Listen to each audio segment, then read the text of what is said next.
La sirène est la plus antique séductrice qui soit. Son prototype est la déesse de l'amour Vénus, Aphrodite. Il est dans sa nature d'être paré des qualités d'une figure mythique. Mais n'imaginez pas qu'elle appartienne au passé, qu'il soit légendaire ou historique. Elle incarne un puissant idéal masculin, la femme voluptueuse et superbe, d'une absolue confiance en soi, invitant à une infinité de plaisirs agrémentés d'un soupçon de risque. Ce rêve ne peut que faire vibrer l'imagination masculine dans un monde qui, plus que jamais, refrène ses pulsions agressives en sécurisant tout. Jamais aussi peu d'occasions n'ont été offertes de frôler la mort. Par le passé, un homme disposait de divers défouloirs, la guerre, la mer, la politique. Dans le domaine de l'érotisme, maîtresses et courtisanes, pratiquement une institution, lui offraient les occasions de traque et de variété de proies. Aujourd'hui, privé d'exutoire, ses pulsions se retournent contre lui-même et le rongent, et leur répression les décuple. Il arrive ainsi à des hommes haut placés de faire d'énormes bêtises, comme d'afficher une liaison au pire moment, juste par jeu, pour le frisson. Censés être en permanence si raisonnables, les hommes sont enclins à ce genre de foucade. Si c'est le pouvoir de séduction que vous recherchez, la sirène est le profil le plus puissant qui soit. Elle joue sur les pulsions masculines les plus élémentaires et, si elle en joue bien, elle peut réduire un homme fort et responsable en marionnette. La sirène vient aisément à bout de la brute virile, type soldat ou héros. Cléopâtre a fait son jouet de Marc-Antoine, Marilyn Monroe de Joe DiMaggio. Mais ils ne sont pas les seules victimes. Jules César était un penseur et un écrivain qui appliquait ses capacités intellectuelles au champ de bataille et à l'arène politique.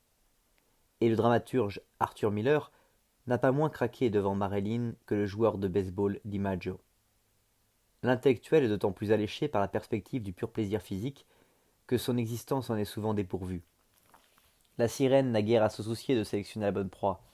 Personne ne lui résiste. Avant tout, la sirène doit se démarquer des autres femmes. Elle est, par essence, un être rare, un mythe, une exception. Elle est aussi un trophée de valeur qu'il faut s'arracher aux autres hommes. Cléopâtre a affirmé sa différence par son sens de la mise en scène. L'impératrice Joséphine, elle, était d'une extrême lasticité, touchant la langueur. Marilyn Monroe jouait les ingénus. Le physique est un atout précieux, car les sirènes sont avant tout merveilleuses à contempler. Une féminité teintée d'érotisme, poussée jusqu'à la caricature, vous mettra résolument à part. Rarissimes étant les femmes qui ont assez confiance en elles-mêmes pour oser projeter pareille image.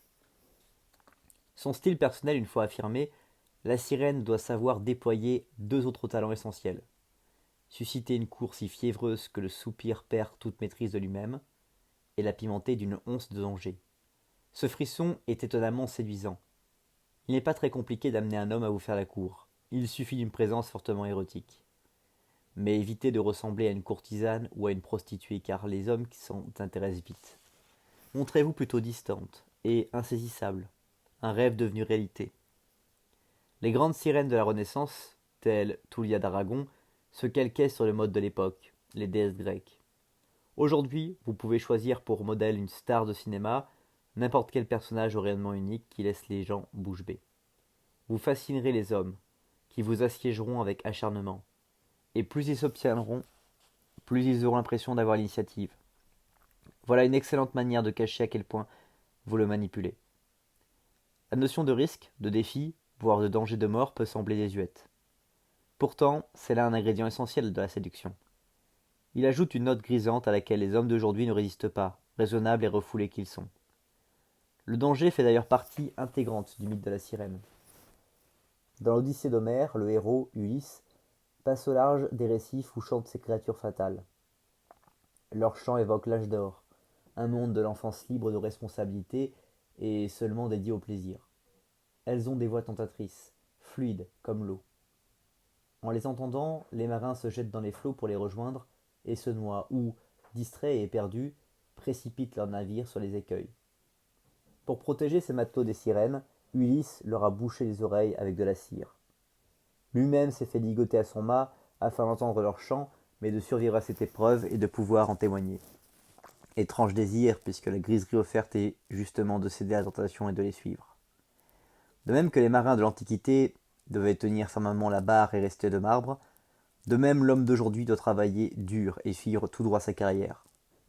L'appel du danger, de l'affectif, de l'inconnu, est d'autant plus puissant qu'il est tabou.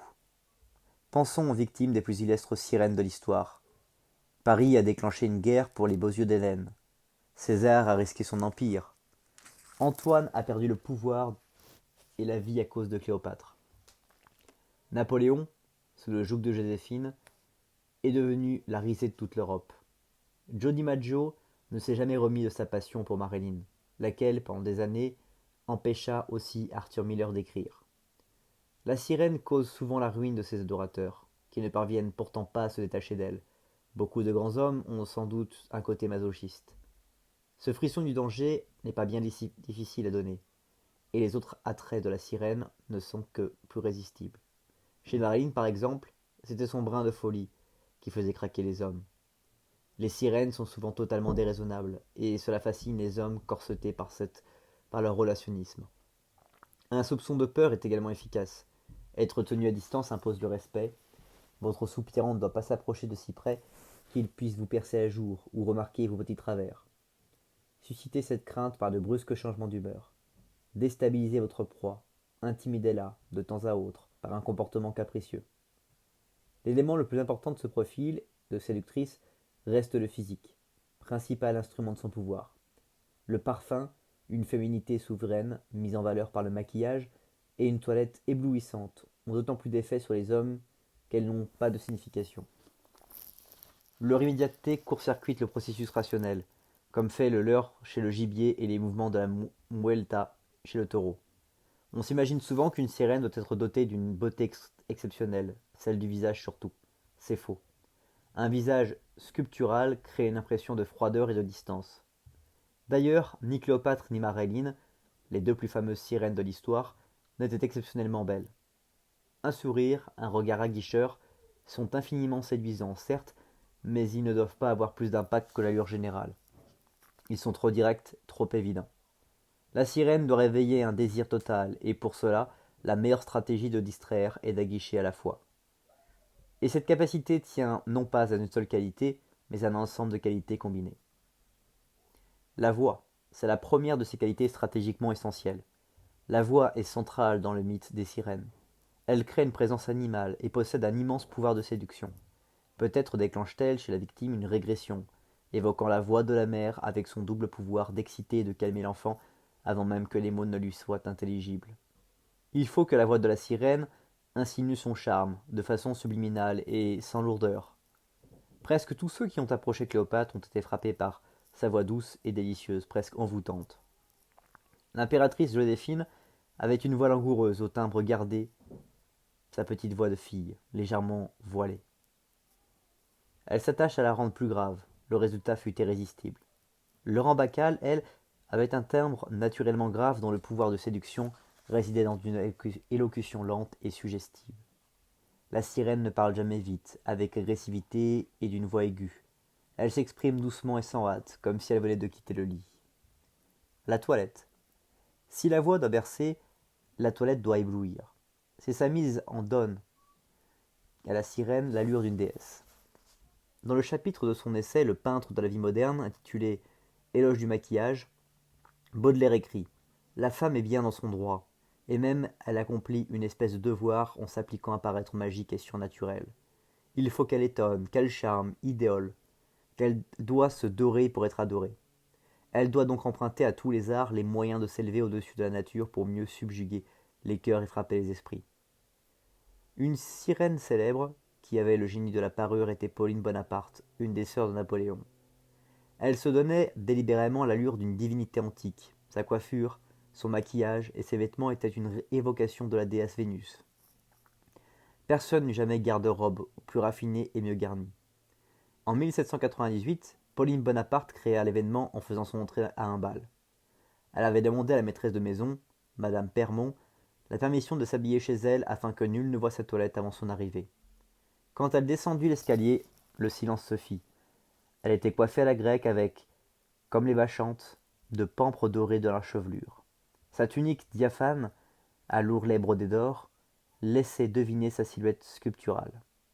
Elle portait sous les seins une étincelante ceinture en or ornée d'un somptueux fermoir. La duchesse d'Abrantès écrit « Je ne saurais décrire l'apparition de cette beauté. Toute la pièce fut éclairée par sa présence. L'ensemble était si harmonieux qu'il n'y eut de murmure d'adoration, et personne ne regarda plus les autres femmes. En bref, il ne faut pas seulement éblouir, mais aussi conserver l'harmonie de l'ensemble, que nul élément particulier ne monopolise l'attention. Votre présence doit être magnétique, grandiose, l'incarnation d'un rêve. La fonction de la parure est d'attirer l'attention et de subjuguer.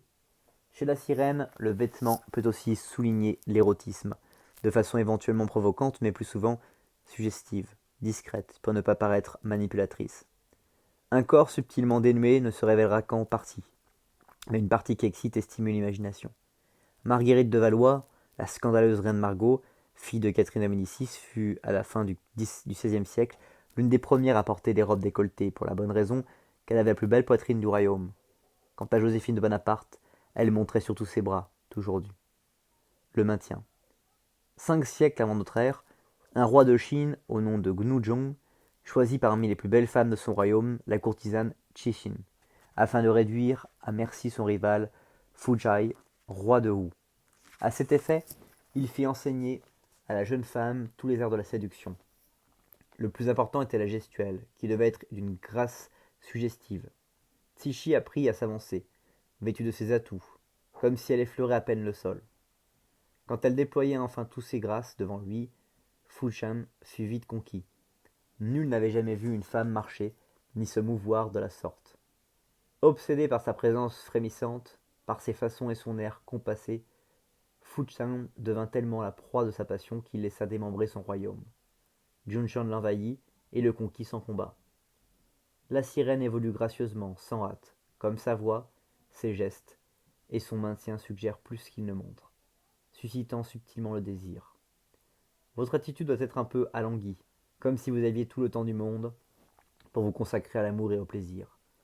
Vos gestes doivent demeurer ambigus, à la fois candides et érotiques. Tout ce qui ne saurait être compris au premier regard possède un puissant pouvoir de séduction, à plus forte raison qu'il s'agit de l'impression d'ensemble. Les dangers. Aussi libérées que soient les mentalités de son époque, nulle femme ne peut afficher un goût exclusif du plaisir, sans que sa réputation en pâtisse. Quels que soient ses efforts pour s'en distancier, la réputation de la sirène est toujours entachée de l'eau-propre, accompagnant la femme facile. Les Romains détestaient Cléopâtre qu'ils traitaient de putain égyptienne. Cette haine amena d'ailleurs sa chute. Octave et l'armée romaine n'eurent de cesse qu'il n'ait effacé la souillure qu'elle représentait pour les valeurs viriles de l'Empire. Mais, avec la sirène, les hommes sont souvent indulgents sur ce point. Le vrai danger est plutôt l'envie jalouse qu'elle suscite chez les autres femmes. La haine des Romains pour Cléopâtre était imputable en grande partie à la rancune des sévères matrones de la capitale. En jouant à fond la courte de l'innocence, en apparaissant comme la victime du désir masculin, la sirène parviendra à émousser quelque peu l'acrimonie de ses rivales. Mais il n'y a pas de vrai remède, son pouvoir provient de l'effet qu'elle a sur les hommes. Quant à la jalousie des autres femmes, elle n'a d'autre choix que de s'en accommoder ou de l'ignorer. En conclusion, la fascination qui s'attache à la sirène peut s'avérer exaspérante, voire pire. Parfois elle lui pèse, elle préférerait faire l'objet d'une attention sans connotation sexuelle. Et puis, hélas, l'attrait physique n'a qu'un temps. Certes, le rayonnement de la sirène n'est pas exclusivement lié à la beauté de son visage et de son corps, il est dû à son charme. Toutefois, passé un certain âge, ce charme agit de moins en moins. Ce sont là ces deux facteurs qui ont entraîné le suicide de Marilyn Monroe. Il faut avoir le génie et la personnalité de Madame de Pompadour, la maîtresse de Louis XV, pour se métamorphoser en vieille dame pleine d'esprit dont la séduction ne doit plus grand-chose au physique. Cléopâtre était dotée de ce type d'intelligence et, si elle avait vécu plus longtemps, elle serait restée de longues années une redoutable séductrice.